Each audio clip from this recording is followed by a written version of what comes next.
Introducing O3 Plus Bridal Facial Kit. It's a 10-step facial that gives salon-like treatment at home. First step is brightening cleansing foam. Apply it on the damp face and rinse it off. Next step is Titan pack. Apply the mask and leave it undisturbed for up to 10 minutes and wipe it off. After the mask, apply the brightening tonic and let it get absorbed into the skin. Now, massage the skin by using brightening massage cream on the face. After the massage cream, apply the serum and let it get absorbed into the skin.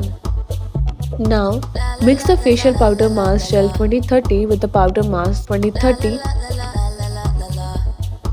and then apply it all over the face and peel off.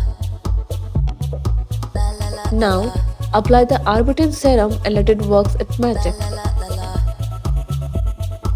Next, mix the arbutin powder mask with the water to make a smooth paste. Apply the mask and leave it for up to 15 to 20 minutes and peel off. Now, seal the facial by using brightening cream SPF 30.